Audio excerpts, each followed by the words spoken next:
Otep à tous, bien-aimés frères et sœurs. Paul Kagame en Guinée-Conakry. Paul Kagame part en Guinée-Conakry, c'est pourquoi? Vous croyez que Paul Kagame, c'est un diplomate? Quelqu'un qui est en train de massacrer un génocidaire, qui depuis 30 ans, c'est lui qui est à l'origine du génocide rwandais, en 1994, qui a fait près d'1 million de morts en 3 mois. Lui, c'est lui qui a donné l'ordre qu'on bombarde l'avion d'Abiyarimana. Il part en Guinée. Vous croyez qu'il part pourquoi? Il était au Sénégal. Vous pensez qu'il était au Sénégal pourquoi? Vous croyez que c'est pour les beaux yeux de l'Afrique? Ce n'est même pas pour les Rwandais. C'est-à-dire que les Rwandais sont tellement stupides aussi, en fin de compte, qu'ils pensent que Kagame est en train de travailler pour eux.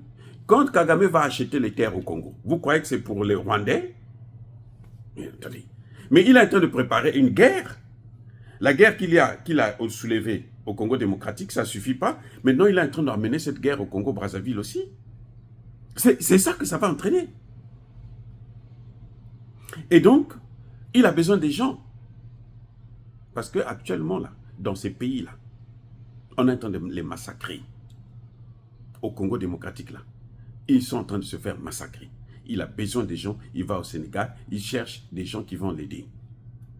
Et il part pour faire la diplomatie occidentale.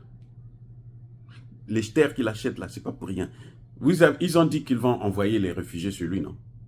Si lui, il avait assez de terres, mais s'il n'a pas d'espace, puisque le Rwanda est surpeuplé, le Rwanda est l'un des pays au monde où la densité est très élevée. S'il était quelqu'un qui était raisonnable, vous croyez qu'il allait accepter d'aller signer les accords pour prendre des réfugiés, en plus des Arabes, qui vont venir envahir encore l'Afrique? Mais c'est-à-dire que les Africains, on n'a pas peur d'être encore pris en esclavage à cause de nos leaders. Et il y a des gens qui, parce que, bon, oh, moi je suis Rwandais, donc il faut soutenir Kagame. On s'en fout de ça. Je vous ai envoyé la publicité, et la vidéo plutôt, d'un jeune journaliste malien, que je ne connais pas d'ailleurs. On m'a envoyé ça. Je me suis dit, c'est tellement important ce qu'il est en train de dire, je veux partager ça avec vous.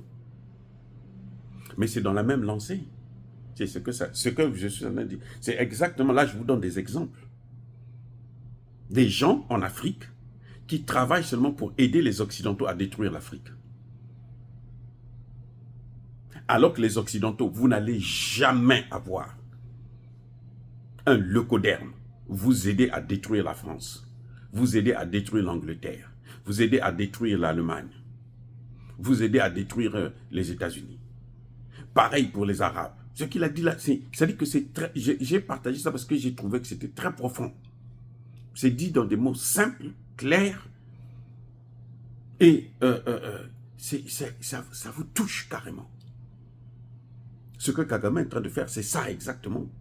Les Américains ont décidé de prendre la RDC, de couper la RDC en 3 ou 4 morceaux. Ce n'est pas pour le bien de Kagame, non. Parce que si Kagame a tout cet espace-là, mais il deviendra puissant, il a les matières premières, il a l'espace. Vous croyez qu'il ne sera pas puissant? Il sera puissant. Mais maintenant, c'est lui qui va être le premier à dire aux Occidentaux, non, mes matières premières, là, vous n'achetez pas ça comme ça. Ils le savent. Et ils ont pris toutes les garanties. Vous allez voir que parfois, ce sont les mêmes qui vont tuer ce même Kagame. Dès que leurs intérêts sont réunis là, mais ils vous liquident. Regardez Patrice Talon et Tchani. Patrice Talon est en train de se battre. Pourquoi?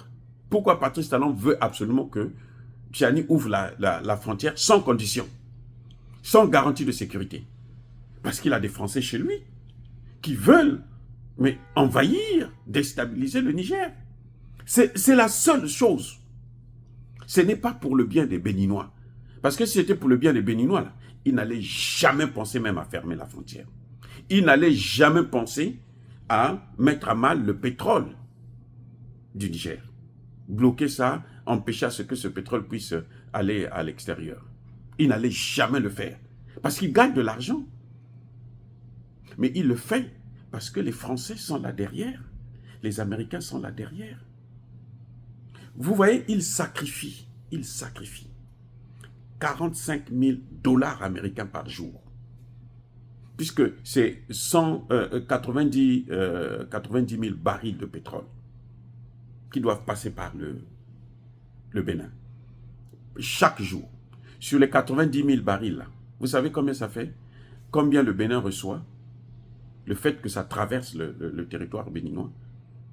5 centimes et 50 centimes par baril. Donc, tous les 2 barils, là, ils ont 1 $. Donc, pour 90, vous divisez 90 000 par 2, ça vous fait 45 000 qui rentrent dans les caisses de l'État béninois. 45 000 qui rentrent dans les caisses de l'État béninois. Sans compter les emplois que ça génère. Et les emplois, là, ça se compte par milliers. Lorsque un chef d'État sacrifie un tel revenu, avec les relations avec le Niger, c'est 25% du PIB du Bénin. 25%. Mais il faut être fou pour des intérêts des Occidentaux. Mettre ça à mal. C'est sûr que les Occidentaux lui ont promis à lui un visa, un château, de l'argent, des marchés, de ceci, de cela. Parce que s'il voulait le développement du Bénin, là, il ne pouvait pas faire ça. Mais ça, c'est pour ses intérêts personnels qu'il est en train de faire ça. Et il veut entraîner les Béninois avec lui. Et vous avez des Béninois, des intellectuels, des hommes politiques qui ne sont pas capables de dire à Patrice Talon, mais écoute, Patrice Talon, toi, fais partir, expulse les bases militaires. Là. Parce que ces mêmes militaires qui étaient au Niger, ils se retrouvent au Bénin. Mais qui est bête? Qui est fou? Tchani, c'est un militaire en plus. Il n'est pas bête pour se dire que non, mais ceux que j'ai chassés ici sont à côté chez mon voisin, mon frère. Donc moi, je ne veux plus aller manger chez mon frère. Ça va de soi. Ce sont les Français qui ne veulent pas, qui veulent que le Niger puisse ouvrir la frontière. Et donc, Patrice Talon travaille pour qui? Mais pour les Nigériens et pour les Français. Il veut aider les Occidentaux, l'OTAN, à dévaster, à déstabiliser le Niger. Et piller les matières premières. Alors que c'est pour les Africains. C'est pour les Nigériens et les Béninois. Je dis bien, et les Béninois. Parce que quand on fait passer le pipeline, c'est pour ça. Mais quand même, Patrice Talon a l'audace. C'est ce que vous voyez. Vous voyez des Africains comme ça. Le cas de... Mais il y a plusieurs cas. Alassane Ouattara fait quoi? C'est la même chose. Vous avez le duo Bassirou et Sonko. Ils font quoi? La même chose. C'est la même chose. C'est pas autre chose, c'est la même chose. Les Occidentaux, notamment les Français. Les Français n'ont plus l'AES là, a fermé les portes pour l'argent que la France obtient à travers le CFA. Donc le CFA, en fait, ça ne rapporte plus rien à la France dans l'AES là. Ça ne rapporte plus rien à la France dans l'AES.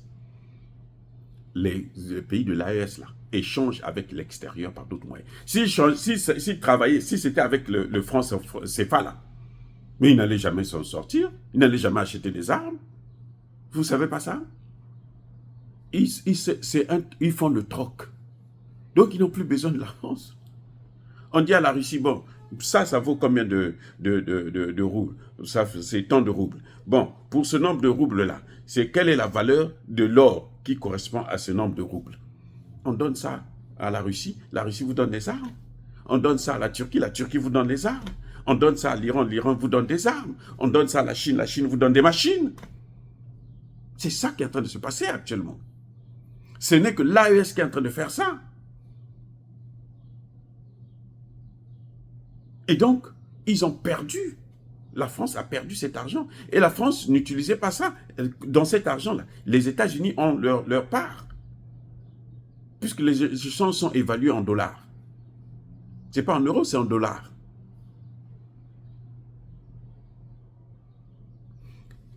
Vous savez, si hein, les 400